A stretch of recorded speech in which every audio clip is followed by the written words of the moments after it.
유언장 한 줄이었습니다. 첫째 며느리의 헌신에 감사한다. 집도 예금도 뭐 하나도 없이 그 감사한다는 말 한 줄이요.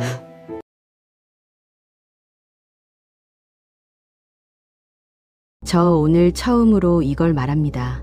10년 동안 단 한 번도 입 밖에 낸 적이 없어요. 주변에서 그냥 잘 됐잖아요. 어쩔 수 없죠. 이런 말 들을까봐. 원래 그런 거 아닌가요? 소리 들을까봐. 근데요, 저는 억울합니다. 그리고 저처럼 억울한 분들이 이 나라에 지금도 수십만 명은 되신다고 생각해서 오늘 이 말을 꺼내려고 합니다. 치매에 걸린 시어머니를 저는 딱 10년 모셨어요. 기저귀를 갈았고 새벽 2시에 일어났고 응급실을 5번 갔고 밥을 3,000번은 넘게 차렸습니다. 그리고 어머니가 돌아가신 뒤에 제게 돌아온 것이요. 유언장 한 줄이었습니다. 첫째 며느리의 헌신에 감사한다. 집도 예금도 뭐 하나도 없이 그 감사한다는 말 한 줄이요. 나머지 전부는요. 명절에도 잘 안 오던 둘째 며느리가 받아갔습니다. 이게 말이 되는 나라에 우리가 살고 있어요. 오늘 저는 그 10년을 처음부터 끝까지 다 말씀드리겠습니다. 끝까지 들어주세요. 제가 이 얘기를 왜 지금 하냐고요? 3년이 지났거든요. 어머니 돌아가신 지 처음 2년은 너무 화가 나서 말을 못했어요. 뭔가 말을 하면 제가 나쁜 사람이 될 것 같았고 유산 때문에 그러네 소리 들을 것 같았어요. 그래서 그냥 삭혔어요. 속으로. 근데요, 삭히면 삭힐수록 이게 더 커지더라고요. 어느 날 새벽에 혼자 앉아서 계산을 해봤어요. 제가 10년 동안 어머니 옆에서 쓴 시간을 하루 최소 6시간으로만 잡아도요. 21,900시간이에요. 제 30대가 그 시간 안에 들어있어요. 제 40대 초반도요. 그리고 또 계산해봤어요. 제가 시장 가면서 어머니 드실 유동식 재료 사온 게 몇 번인지, 병원 갈 때 제 일정 취소한 게 몇 번인지, 아이 학교 행사 못 간 게 몇 번인지 다 못 세요. 기억도 안 나요. 너무 많아서요. 그게 감사한다 한 줄이에요. 감사를 돈으로 환산하자는 게 아니에요. 그 말이 얼마나 가볍게 쓰였는지를 말하는 거예요. 처음으로 돌아가 볼게요. 2013년이에요. 제 나이 38. 어머니한테 처음 치매 진단이 나왔을 때 남편이 저한테 물었어요. 우리가 모셔야 하지 않겠어? 저는 뭐라고 했는지 아세요? 그래야죠. 그렇게 말했어요. 망설임도 없이. 지금 생각하면요. 그 세 글자가 제 10년을 결정한 거예요. 그때 저는 시동생한테 연락 한 번 안 됐어요. 너희는 어떻게 할 거냐고요. 그냥 제가 먼저 그래야죠 했어요. 그게 저희 첫 번째 실수였어요. 의논이 아니라 제가 먼저 자처한 거거든요. 그리고 그 순간부터 가족들은 이걸 당연하게 여기기 시작했습니다.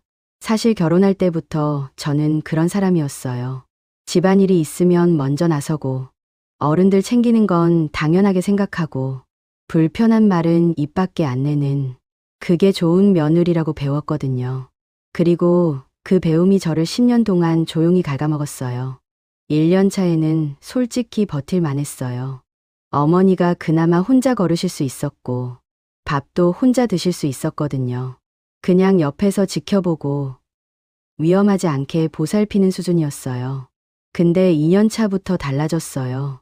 어머니가 밤에 집을 나가려고 하셨어요. 어디를 가시려는 건지 모르겠는데 새벽에 현관 자물쇠를 풀고 나가시려다가 제가 깨는 거예요. 그때부터 저는 제대로 못 잤어요. 항상 귀를 열고 자야 하니까요.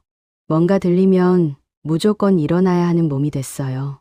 나중에는 소리가 없어도 새벽 2시, 3시에 자동으로 눈이 떠졌어요. 몸이 알아서 경계하게 된 거예요. 그게 2년차 제 일상이었어요. 남편은 그때 뭘 했냐고요? 지방 현장에 있었어요. 한 달에 2~3번 집에 왔어요. 와도 하루 이틀이면 또 갔어요. 그게 나쁜 사람이라는 게 아니에요. 먹고 살기 위해서 그렇게 된 거예요. 근데 결과적으로 어머니 옆은 항상 저 혼자였어요. 그리고 아무도 그게 이상하다고 말하지 않았어요. 저도 포함해서요. 3년 차부터 기저귀가 시작됐어요. 말로만 듣던 거잖아요. 기저귀. 그게 내일이 될 줄은 정말 몰랐어요. 처음엔 너무 힘들었어요. 손이 떨렸어요. 어머니도 당신이 이런 모습이 되신 게 싫으셨는지 저를 자꾸 밀치셨거든요. 그런데 몇 달이 지나니까요. 무감각해지더라고요. 그게 더 무서웠어요. 제가 그냥 적응해버린 거예요. 그 즈음에 시동생 내외한테 연락이 왔어요.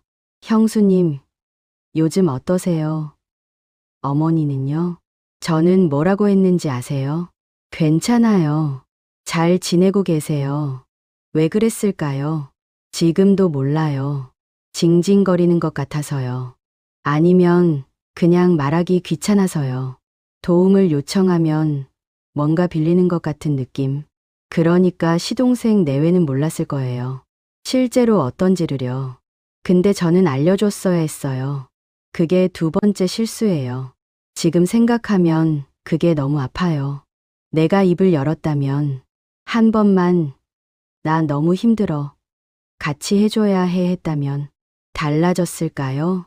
달라졌을 수도 있었어요. 근데 저는 그 말을 10년 동안 한 번도 안 했어요. 4년 차 때는 제 아이가 중학교를 들어갔어요. 아이는 사춘기가 시작됐고 저는 시어머니 기저귀를 갈고 있었어요. 그 두 가지가 동시에 제 손 위에 얹어 있었던 거예요. 아이가 어느 날 저한테 이랬어요. 엄마, 나 오늘 발표회인데 올 수 있어? 저는 그날 어머니 병원 예약이 있었어요.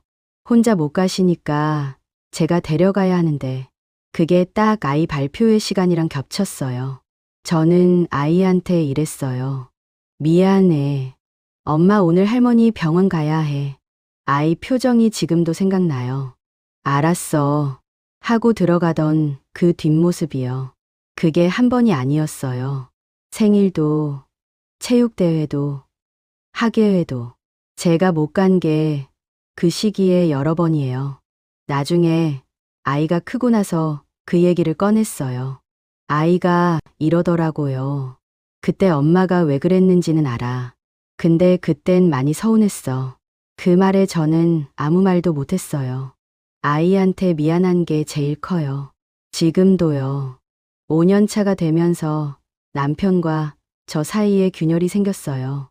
싸운 게 아니에요. 그냥 멀어진 거예요. 남편이 돈을 벌어왔고 저는 집을 지켰는데 어느 순간 우리가 같은 집에 살면서도 남 같은 느낌이 드는 거예요. 대화가요.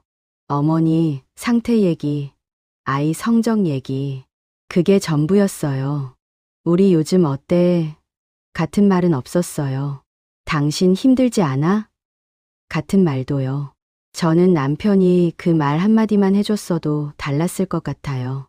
당신 너무 힘들겠다. 수고해. 그 한마디요. 근데 남편은 그 말을 몰랐어요. 내가 힘든지를요. 진짜로 몰랐던 것 같아요. 왜냐면 저는 항상 괜찮아라고 했으니까요. 그게 세 번째 실수예요. 괜찮지 않은데 괜찮다고 했어요. 그러면서 속으로는 왜 물어보지도 않냐고 서러워했어요. 말을 안 했는데 알아줄 사람은 없어요. 저는 그걸 5년째야 알았고 그래도 말을 못했어요. 7년째 되던 해봄 시동생 내외가 갑자기 내려왔어요. 연락 없이요.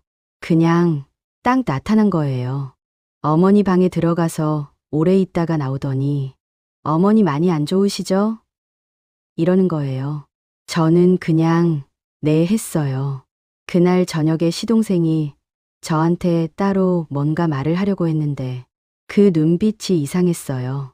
근데 저는 그냥 밥 먹어 했어요. 피곤했거든요. 진짜로. 그 다음부터 시동생 내외가 한 달에 한 번씩 왔어요. 오면 어머니 방에서 오래 있고 나와서 어디론가 전화하고 오다 가다 둘째 며느리가 저한테 이것저것 물어봤어요. 어머니 통장이 어디 있냐? 부동산 서류는 어디 있냐? 어머니가 요즘 뭘 기억하시냐? 저는 그냥 알려줬어요. 그게 네 번째 실수였어요. 나중에 안 거지만요. 그때 시동생이 변호사를 만나고 있었어요. 공증유언장을 준비하고 있었던 거예요. 어머니 치매가 나빠지기 직전, 아직 판단 능력이 조금 남아있던 시기를 딱 골라서요. 저는 기저귀 갈고 있었고, 그 사람은 서류 챙기고 있었어요. 8년 차에 어머니 상태가 많이 나빠지셨어요. 거의 말씀을 못 하셨고, 눈을 뜨시는 시간도 짧아졌어요. 그래도 저는 매일 옆에 있었어요. 아침에 일어나면, 어머니, 저예요. 오늘도 왔어요 했고, 밤에 불 끄면서 잘 자요 했어요. 아무 반응이 없어도요. 왜 그랬냐고요? 그냥요. 그냥 그렇게 하고 싶었어요. 어머니가 들으시든 안 들으시든 제가 곁에 있다는 걸 알았으면 해서요. 9년째에 어머니가 입원하셨어요. 저는 병원도 매일 갔습니다. 오전에 가서 오후까지 있었어요. 남편은 지방 현장 때문에 자주 못 왔고, 시동생 내외는 주말에 왔어요. 오면 의사 선생님이랑 따로 얘기하고, 저한테는 뭘 얘기했는지 말을 안 해줬어요. 그 당시엔 그냥 바빠서 그런가 보다 했어요. 어머니 임종은요. 새벽 4시 22분이었어요. 그날도 저는 병원에 있었습니다. 어머니 손을 잡고 있었어요. 마지막 숨을 쉬실 때 옆에 있던 건 저였어요. 둘째 내외는 2시간 뒤에 도착했어요. 2시간이요. 장례가 끝나고 일주일 뒤였어요. 시동생이 남편을 불렀습니다. 단둘이서요. 저는 빠지라고 했어요. 남편이 나왔을 때 표정 보자마자 알았어요. 남편이 소파에 앉아서 한참을 말이 없다가 했어요. 어머니가 유언장을 써놓으셨대. 저는 아무 말도 못했어요. 유언장 내용이요. 집 한 채하고 예금 전부. 둘째 아들 부부에게. 그리고 저한테는요. 첫째 며느리의 헌신에 감사한다. 그 한 줄이요. 저는 그 말을 듣고 웃었어요. 진짜로 웃음이 나왔어요. 너무 어이가 없어서요. 10년이에요. 21,900시간이에요. 그게 감사한다 한 줄이에요. 저 그날 밤에 처음으로 소리를 질렀어요. 10년 만에요. 혼자 방에서요. 남편 들을까봐 이불을 뒤집어 쓰고요.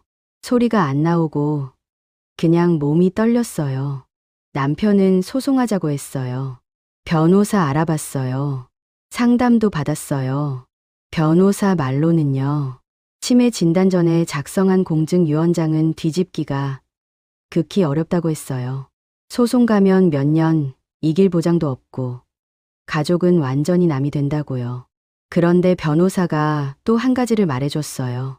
공증 당시 어머니의 인지 능력이 충분했는지 증명되지 않으면 유언 자체를 다툴 여지가 있습니다. 저는 그 말이 마음에 걸렸어요. 어머니가 그때 정말 온전한 판단으로 그 유언장을 쓰신 건지 아니면 누군가 곁에서 유도한 건지 그 답을 저는 영원히 모를 거예요. 그게 제일 분해요. 내가 10년 내내 옆에 있었는데 정작 그 중요한 순간에는 없었던 거잖아요. 아무도 저한테 말해주지 않았어요. 유언장이 준비되고 있다는 거요. 저는 기저귀 갈고 있었으니까요. 서류 볼 시간이 없었으니까요. 저는 남편한테 소송은 하지 말자고 했어요. 근데요, 저는 그냥 둔 게 아니에요. 저는 딱 한 가지만 했어요. 시동생한테 연락했어요. 직접요. 남편 통하지 않고 저 혼자서요. 번호 누르는 손이 떨렸어요. 전화가 연결됐어요. 시동생이 형수님 하고 받았어요. 저는 이렇게 말했어요.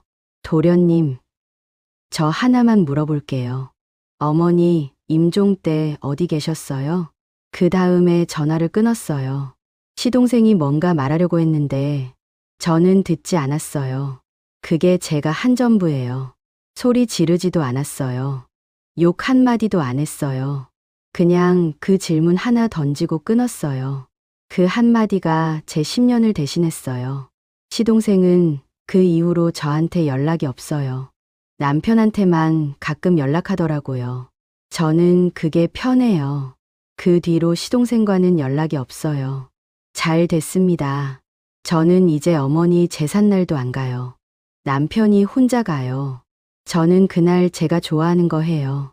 올해는 제 오랜 친구를 만났어요. 우리가 같이 밥을 먹고 카페를 갔어요. 제가 처음으로 그 친구한테 이 이야기를 다 털어놨어요. 친구가 말했어요. 야, 너 그 10년 동안 진짜 힘들었겠다. 그 한마디에 제가 울었어요. 제삿날에 웃으면서 음식 차리는 것보다 제삿날에 친구 앞에서 울면서 밥 먹는 게 저한테는 훨씬 맞는 일이었어요. 처음엔 미안했어요. 이상하게요. 근데 왜 제가 미안해야 하는지 모르겠더라고요. 10년 동안 단 하루도 편하게 쉰 적 없었던 사람이 나인데 왜 제가 미안해요? 저는 지금 상담을 받고 있어요. 상담사 선생님이 첫날 이런 말씀을 하셨어요. 그 10년 동안 누가 당신한테 수고했어요 라고 했나요? 저는 대답을 못했어요. 아무도 없었어요. 단 한 명도요. 그 말이 저한테 제일 컸어요. 그 말 한마디가 저를 10년 만에 처음으로 울게 만들었어요. 오늘 이 이야기를 하면서 제가 드리고 싶은 말은요. 착한 며느리 되지 마세요. 그게 아니에요. 혼자 하지 마세요. 그게 전부예요. 저는 10년 동안 혼자 했어요. 힘들다는 말을 안 했어요. 어렵다는 말도요. 도와달라는 말은 한 번도 못 했어요. 그러니까 아무도 몰랐어요. 남편도, 시동생도, 심지어 어머니도요. 근데 생각해보면요. 내가 말을 안 했는데 누가 알겠어요. 내가 괜찮다고 하는데 누가 아니라고 하겠어요. 저는 제 스스로를 지우면서 착한 사람인 척 했던 거예요. 그리고 그 결과가 유언장 한 줄이었어요. 지금 비슷한 상황에 계신 분들, 이거 꼭 하세요. 지금 당장 가족한테 연락하세요. 배우자한테, 형제한테, 시누이한테, 시동생한테요. 전화 켜고 이렇게 말하세요. 나 지금 힘들어. 같이 해야 해. 그게 전부예요. 그 말 한마디면 돼요. 그 말 못하면요. 그 말 못하는 이유가 뭔지 꼭 생각해 보세요. 거기서부터 풀어야 해요. 당신의 시간은 소중합니다. 당신의 몸은 소중합니다. 당신의 감정은 소중합니다. 가족이라는 이름으로 그 전부를 혼자 떠안을 필요가 없어요. 법적으로도, 도덕적으로도, 어느 기준으로도요. 저는 억울했어요. 분했어요. 지금도 가끔은 그래요. 근데 한 가지는 확실해요. 저는 어머니 옆에 있었어요. 마지막 숨을 쉬실 때 손을 잡고 있었어요. 그건 아무도 가져갈 수 없어요. 유언장에 이름이 없어도, 통장에 돈이 없어도요. 어머니가 제 이름을 기억 못 하시던 날에도 제 손을 잡고 네가 고생이 많다고 하셨던 그날도, 새벽 2시에 당신 어머니를 찾으며 우시던 그 밤도, 그 모든 순간에 저는 거기 있었어요. 둘째 며느리가 받아간 건 집이고 통장이에요. 근데 그 순간들은 제 거예요. 영원히요. 그게 저한테 남은 거예요. 그걸로 됩니다. 그걸로 충분해요. 마지막으로요. 지금 이 영상을 보고 계신 분들 중에 혼자 버티고 있는 분이 계시면요. 오늘 딱 한 사람한테만 말하세요. 나 지금 힘들어라고요. 그 한마디가 시작이에요. 저처럼 10년 지나고 나서 하지 마시고 지금 하세요. 오늘 끝까지 들어주셔서 고맙습니다. 댓글에 비슷한 이야기 남겨주세요. 저는 다 읽겠습니다. 혼자가 아니에요.